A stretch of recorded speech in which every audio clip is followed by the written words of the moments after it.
Hello students, today I am going to take process management. What is process? Process is the execution of a program that perform the actions specified in that program. It can be defined execution unit here where a program runs. It is help to you create, schedule and terminate the processes which is used by the CPU. The main purpose of the process created child process.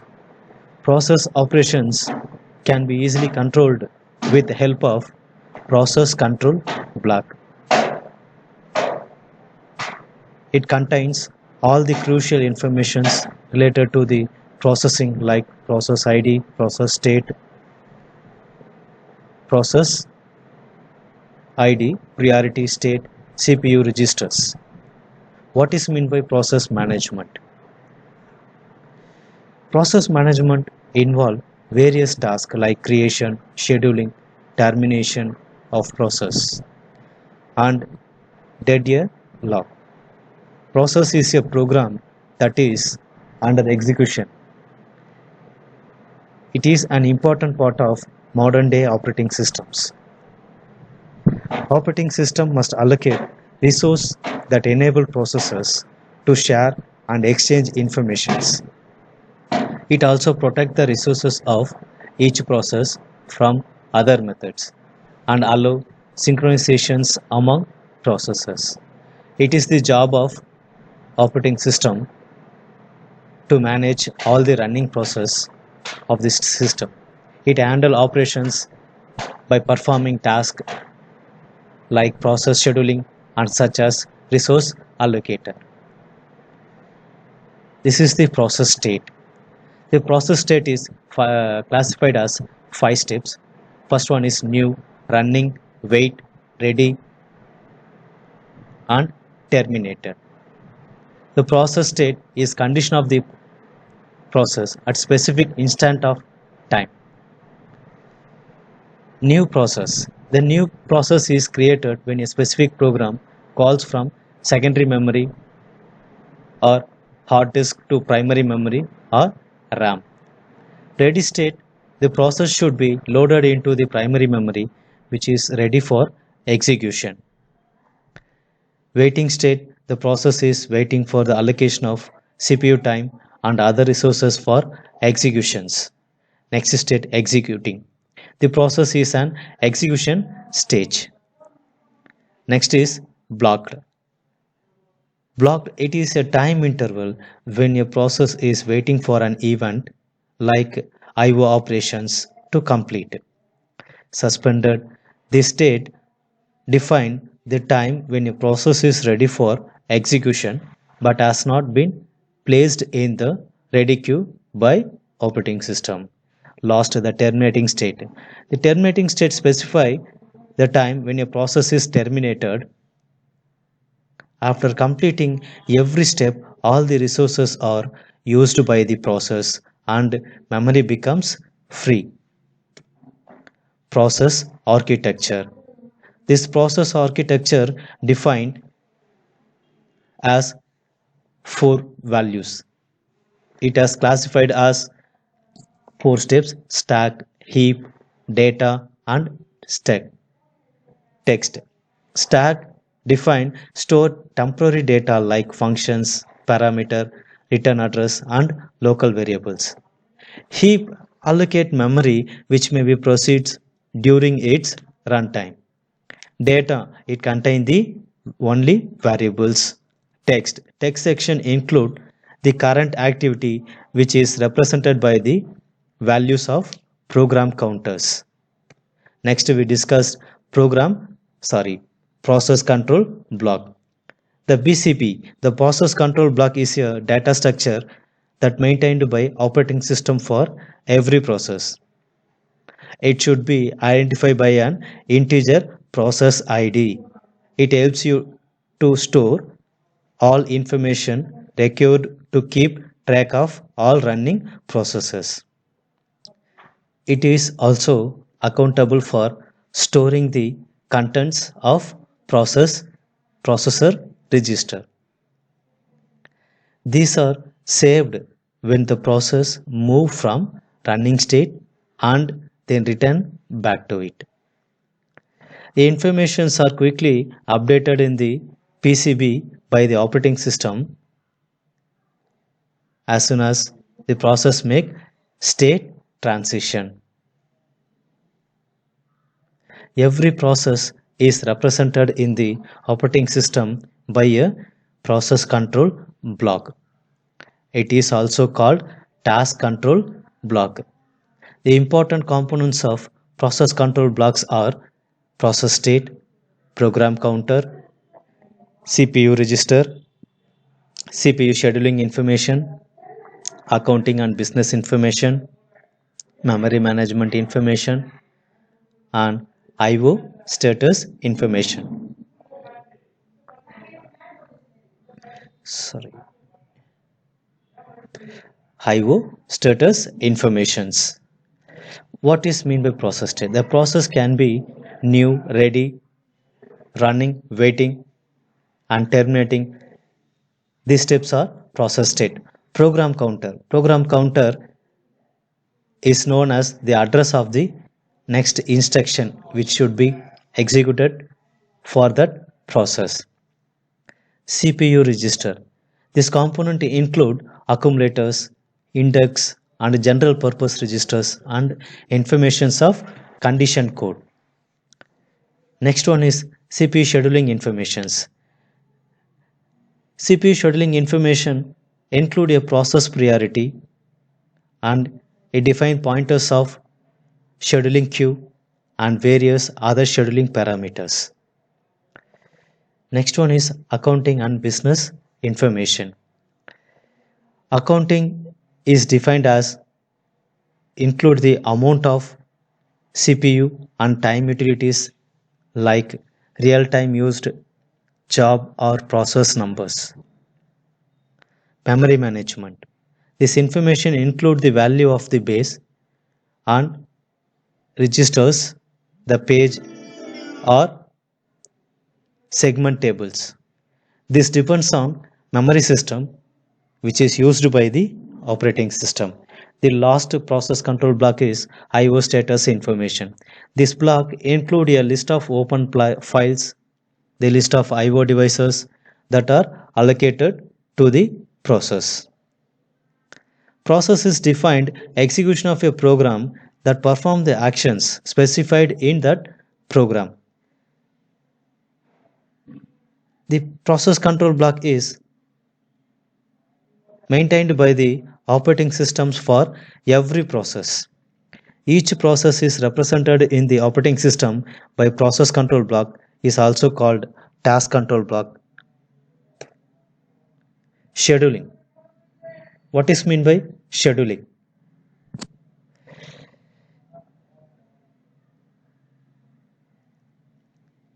Process scheduling.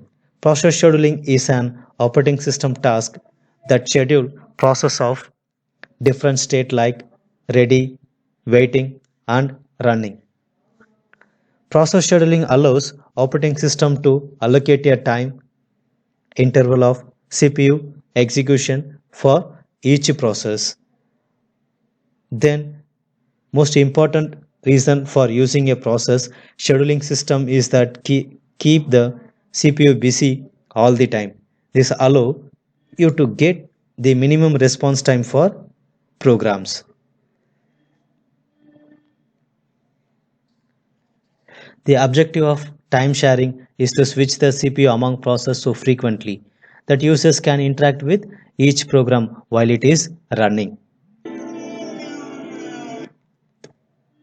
Scheduling queues. This diagram describes the scheduling queue process. What are the process? In the diagram, rectangle represents the queue, circle denoted the resources, arrow bar indicated the flow of process. Every new process first put in the ready queue. That means that rectangle represents first point. It waits in the ready queue until it is finally processed for execution.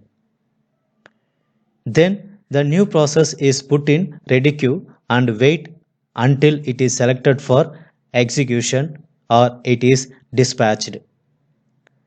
Then one of the process is allocated the CPU and it is executing. The process should issue an IO request. Then it should be placed in the IO queue. The process should create a new sub-process in fifth stage. Then sixth stage, the process should be waiting for its termination. The last seventh state, it should remove forcefully from the CPU. As a result, interrupt. Once interrupt is completed, it should be sent back to ready queue. The process scheduling queue help you to maintain a distinct queue for each and every process state and process control blocks. All the blocks, all the process of the same execution state are placed in the same queue. Therefore, whenever the state of a process is modified,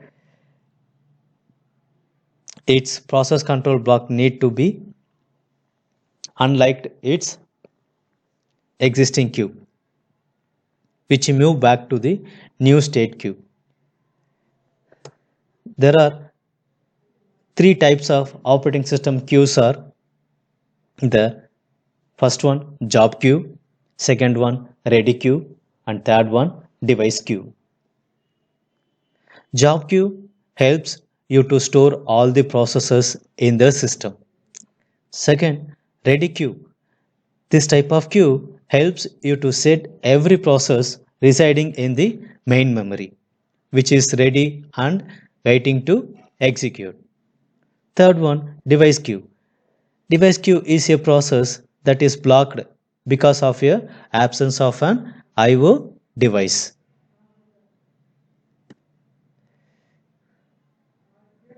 Next one, two-state process model.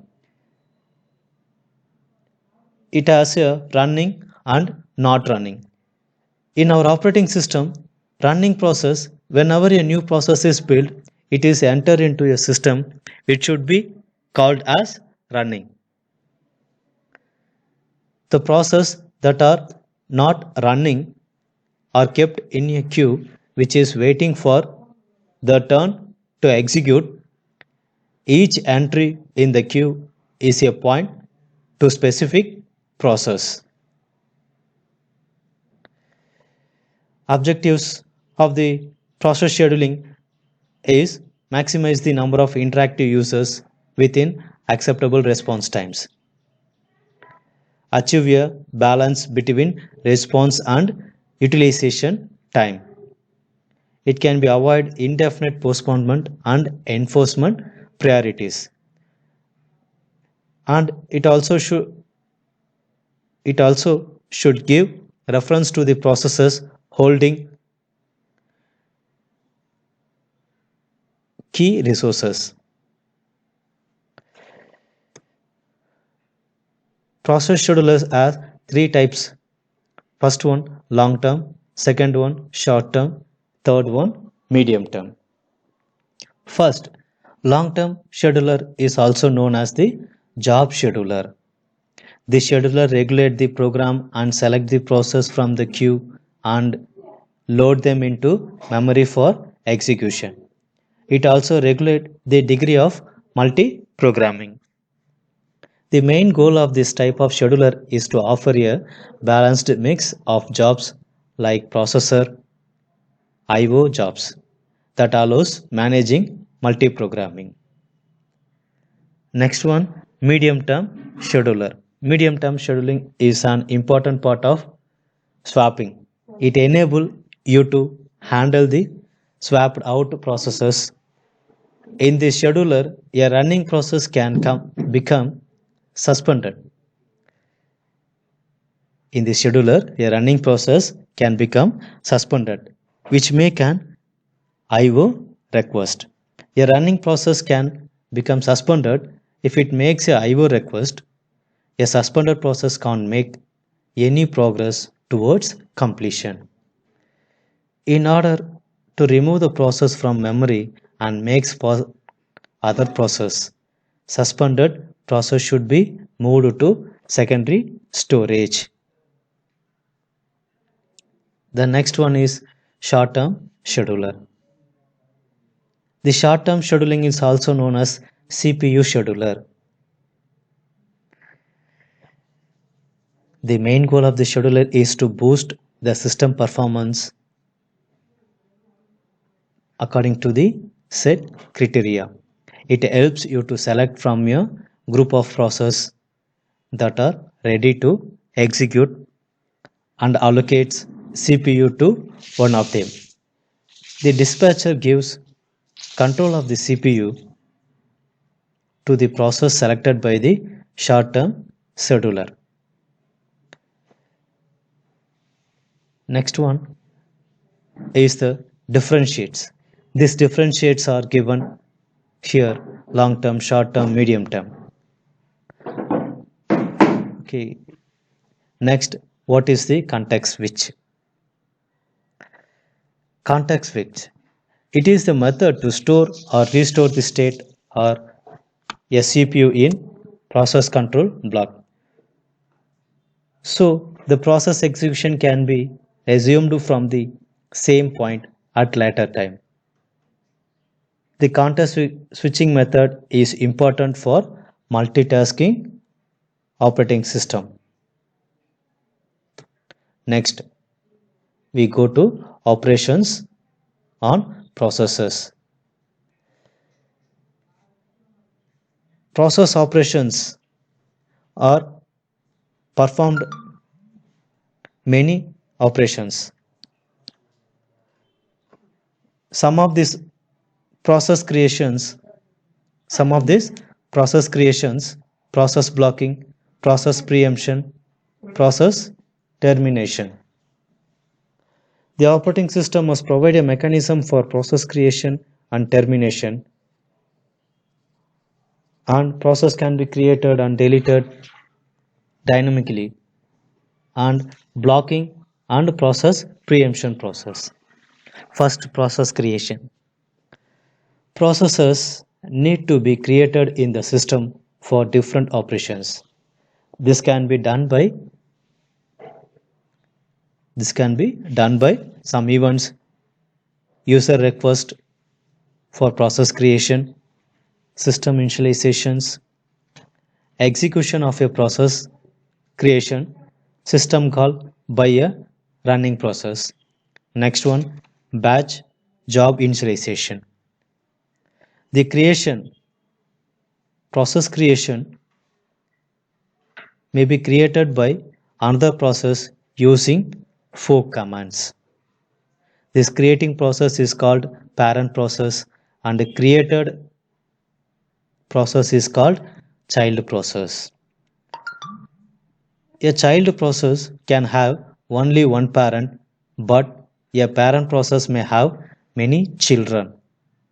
Both parent and child processes have the same memory image, open files, and environment strings. They have distinct address spaces. Next one, process preemption.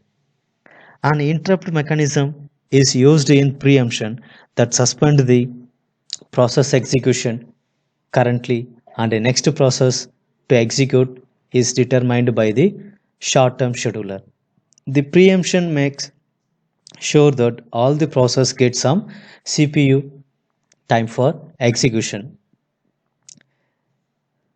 Next one, process blocking. Process blocking is blocked if it is waiting for some event to occur. The event may be IO request or IO events are executed in the main memory and don't require the processor. After the event is complete, the process again goes to ready state. After last one, process termination. The process has been completed, has execution of its last instruction, it is terminated. The resources helped by a process are related after it is terminated. The child process can be terminated by its parent process if its task is no longer relevant. The child process sends its status informations to the parent process before it terminates. When a parent process is terminated, its child processes are terminated as well as child processes cannot run if the parent processes are terminated. Next, we discuss inter-process communications. Inter-process communication is the mechanism that allow the cooperating process to exchange data and communication among each other. It is used for exchange data between multiple threads in one or more processes or programs. The processes may running on single or multiple computers connected by a network. The full form of inter-process communication is set of programming interface which allow a programmer to coordinate activities among various program processes. It can run concurrently in an operating system.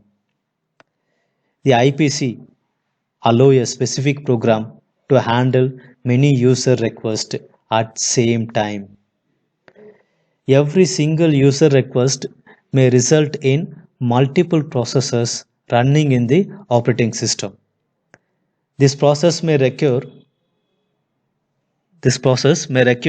to communicate with each other.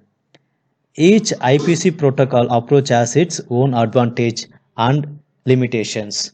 So it is not unusual for a single program to use all of the IPC methods. Process communications has a 7 approaches. First one pipes, second one message queue, third one FIFO, fourth one shared memory, fifth one message passing, and sixth one direct communication, seventh one indirect communications. First, we see pipe. Pipe is widely used for communicating between two related processes. This is a half duplex method. So the first process communication with the second process. Then in order to achieve a full duplex, another pipe is needed. Next, message queues. It is a mechanism for a process to communicate and synchronize. Using message passing, the process communication with each other without resorting to shared variables. It mechanism provide two operations: send message size fixed or variable, received message. Message queue is a linked list of messages stored within the kernel. It is identified by the message queue identifier. The method offers communication between single or multiple processors with full duplex. And third one, direct communication. In inter-process communication process should name each other. In this method, a link is established between one pair of communicating processes and between each pair. Only one link exists. Next one, indirect communication. Indirect communication established like only when processors share a common mailbox, each pair of processors sharing several communication links. A link can communicate with many processes, maybe directionally, bidirectionally, or unidirectionally. Next one is shared memory. It is a memory shared between two or more processors that are using shared between all the processors. This type of memory requires to protected from each other by access across the all process. Next one, FIFO. communication between two unrelated processes. Communication between two unrelated processes. It is a full duplex method. It means that the first process can communicate with the second process and opposite can also happen.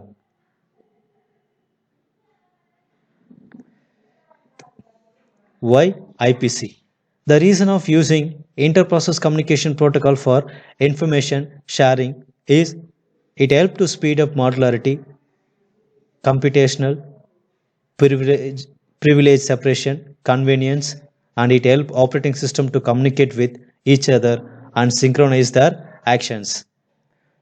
The important terms are used in inter-process communications